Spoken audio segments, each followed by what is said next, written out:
Kali ini kasus kehamilan pasca bayi tabung dengan kondisi 3 embrio yang dimasukkan transfer kembali dan tiga-tiganya berkembang. Ini yang kasus pernah kita tangani juga ya, lahir kembar 3. Saya sudah lupa tahun berapa, ini mungkin sudah 4 atau 5 tahun yang lalu ya. Jadi kembar 3 embrio, istilahnya kembar tidak identik. Jadi masing-masing embrio kan dibuatkan di laborat, namanya IVF atau in vitro fertilization. Jadi ketiga embrio dengan individu jelas berbeda semuanya ya. Secara individu dimasukkan kembali ke rahim ibu dengan embrio transfer dan tiga-tiganya berkembang. Jadi semuanya punya sifatnya beda-beda. 3 plasenta, 3 sekat amnion atau sekat ketuban.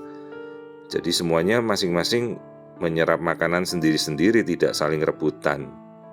Istilahnya kembar 3 trikorionik, triamniotik. Ya sebenarnya kembarnya paling aman. Masalahnya ini kan kalau kembar 3 mau bertahan sampai berapa minggu sebelum dia pecah ketuban spontan. Dan bagaimana bayangkan perut ibunya mau nahan beban sampai berapa minggu.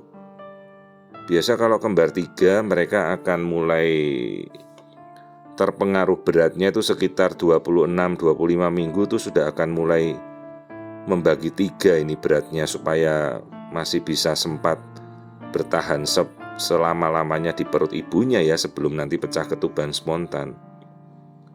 Dan tentunya kita kan kalau berusaha mempertahankan tidak mungkin ini bisa mencapai minggu yang cukup bulan ya.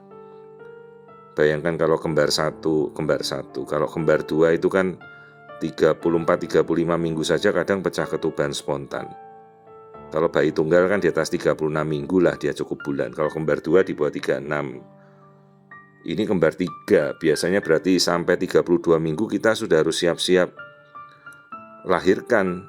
Paling pol mungkin bisa 33 minggu. Dengan bayangkan saja kembar 3. Bayi yang dibawa totalnya berapa kilo itu? Kalau satu bayinya 2 kilo. Kemudian air ketubannya berapa liter? Belum plasentanya. Total dia membawa berapa kilo selama hamil. Dan biasanya mulai umur 28 minggunya ibunya sudah mungkin baring terus ini karena tidak kuat berjalan lagi kan ya.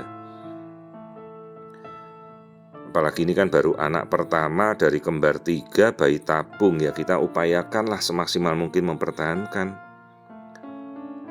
Jadi semuanya ini saya lupa kelaminnya, kelihatannya ada yang berbeda, ada yang cowok, ada yang cewek.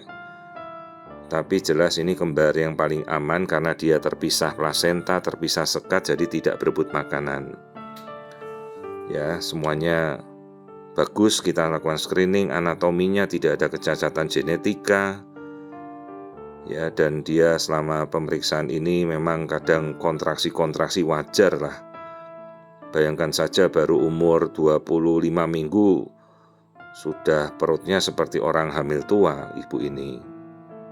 Ya, jadi kita sejak awal kita berikan anti kontraksi penguat.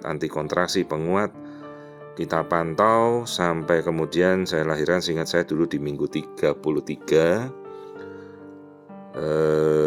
Berapa kilo ya waktu itu ya? Kalau tidak salah mencapai hampir 2 kilo atau 1,8, 1,92 kilo. Saya sudah lupa juga. Dan bertahan bagus. Pernah ada juga yang kita pantau kembar 4, tapi kemudian saya kembalikan juga pada teman sejawat yang memperjuangkan ibu itu sampai berhasil hamil ya.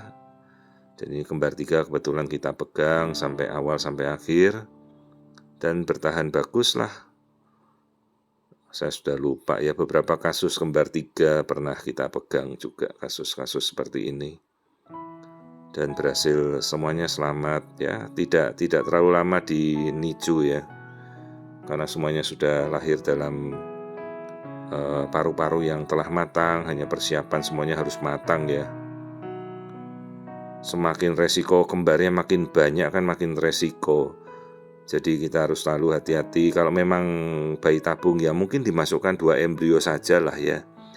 Karena bayangkan aja kita bayi tabung 1 itu masih bisa membelah diri, apalagi kalau kembar 3 ya. normal.